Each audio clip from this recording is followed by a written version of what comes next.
Bonjour, je vais faire une deuxième vidéo d'une des nouveautés d'Almora que j'ai présentée il y a quelques jours. C'est ce très beau livre de Steve Taylor, Expérience extraordinaire du temps, dilatation du temps, expérience d'intemporalité, précognition, revue de vie, EMI, éveil psychédélique, aux éditions Almora, Steve Taylor. Et donc des extraits d'un seul chapitre vers la fin qui s'intitule « Transcender le temps ». Assouplir les limites du moi. Le philosophe allemand Emmanuel Kant, qui vécut à la fin du XVIIIe siècle, vivait dans un univers marqué par le temps. Il était tellement attaché à ses habitudes que ses concitoyens de Königsberg, aujourd'hui la ville polonaise de Kaliningrad, pouvaient régler leur montre sur sa promenade quotidienne de l'après-midi. Selon la légende, il ne manqua qu'une seule fois sa promenade, distrait par la lecture d'un livre de Jean-Jacques Rousseau. Tout au long de sa longue vie, il mourut en 1804 à l'âge de 79 ans, Kant ne s'éloigna jamais de plus de 15 kilomètres de sa ville natale, bien qu'il fût un fervent lecteur de livres de voyage. Cela signifie que sur le plan des expériences vécues, la vie de Kant a dû être assez courte, malgré sa longue existence. Comme nous l'avons vu au chapitre 1, la routine et la répétition font passer le temps plus vite, tandis que les nouvelles expériences et les nouveaux environnements ralentissent le temps, car ils permettent un traitement accru de l'information. Vivre selon une routine stricte et ne jamais voyager accélère certainement le passage du temps. Cependant, dans son œuvre philosophique, Kant était sceptique à l'égard du temps. Il avait la même intuition fondamentale que beaucoup de gens acquièrent lors d'expériences de mort imminente.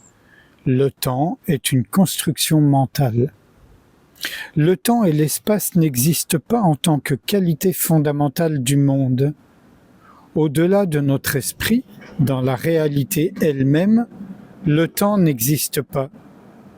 Il s'agit simplement d'une catégorie de notre esprit qui nous aide à percevoir les objets et à ordonner notre expérience. Dans la terminologie de Kant, nous imposons le temps et l'espace au monde via notre appareil de perception. Kant appelait la réalité fondamentale du monde le noumen. En tant qu'êtres humains, nous vivons dans le monde phénoménal dont le contenu est déterminé par nos constructions mentales.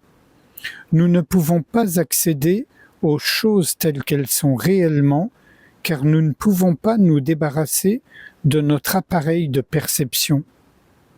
L'espace et le temps sont comme des lunettes inamovibles à travers lesquelles nous voyons le monde. Nous ne pouvons voir les objets qu'à travers le prisme du temps et de l'espace, et ne pouvons donc jamais voir le monde en soi.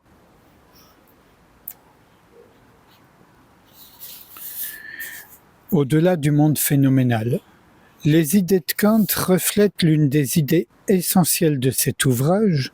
Le temps n'est pas une réalité objective, mais il est créé par nos processus et structures psychologiques et varie en fonction de ceux-ci.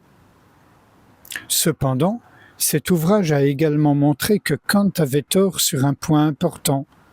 Nous ne sommes pas prisonniers de nos constructions mentales. Il est possible d'ôter ces lunettes et de sortir du temps. Tout au long de cet ouvrage, nous avons examiné ce qui se passe lorsque les processus psychologiques qui produisent notre perception normale du temps sont altérés.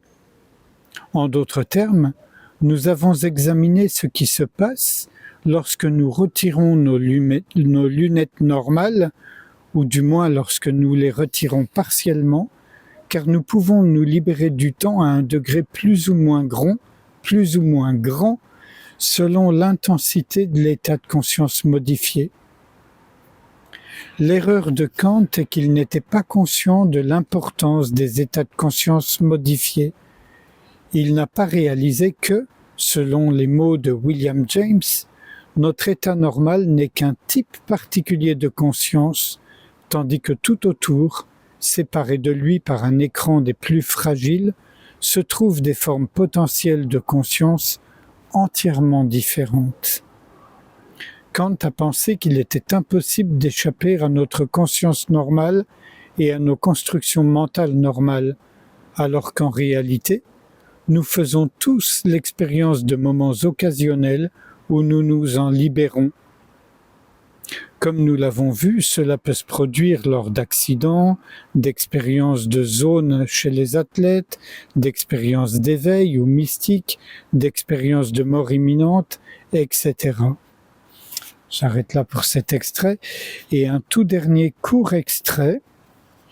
En fait, ce livre, il y a des raisonnements importants qu'il faudrait suivre, cheminer avec, donc lire le livre, autour du libre arbitre. Si l'avenir existe déjà, tout dans notre vie est prédéterminé. Peu importe les décisions ou les projets que nous prenons, nous sommes inexorablement entraînés vers des événements futurs qui se sont déjà produits ou qui sont déjà en train de se produire. En d'autres termes, nous ne possédons pas de libre arbitre.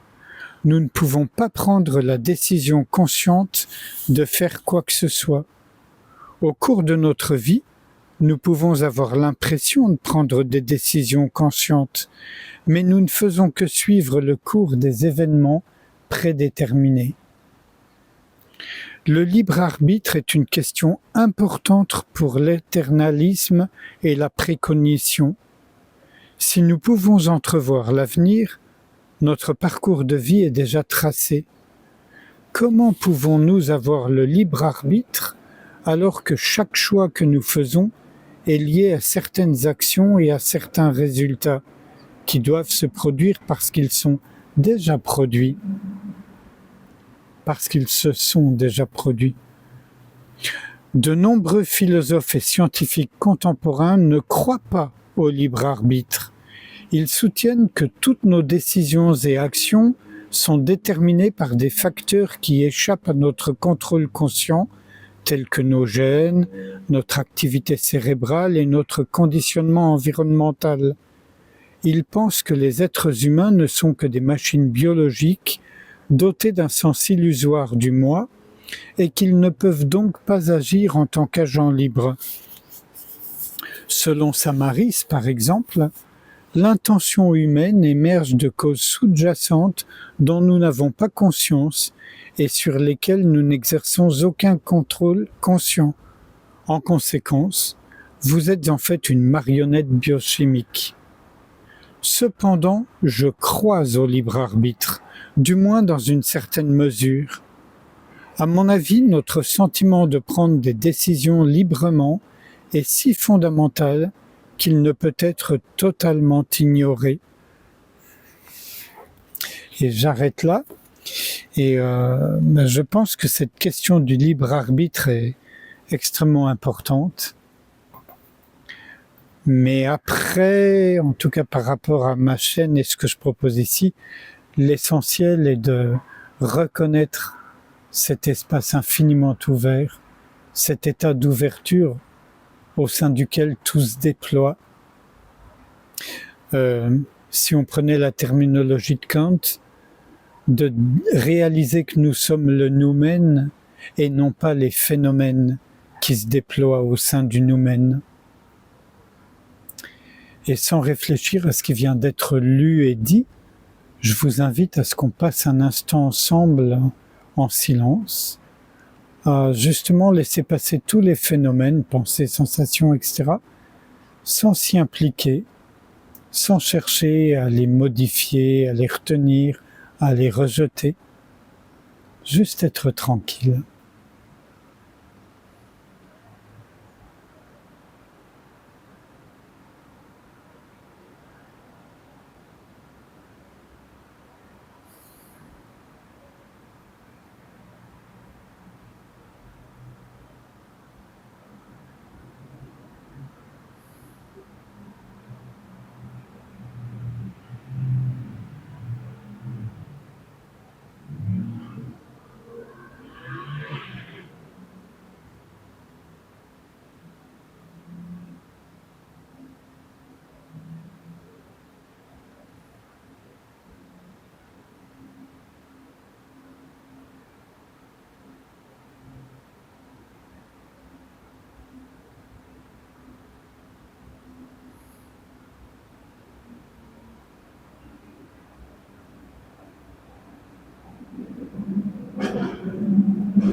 Je vous remercie.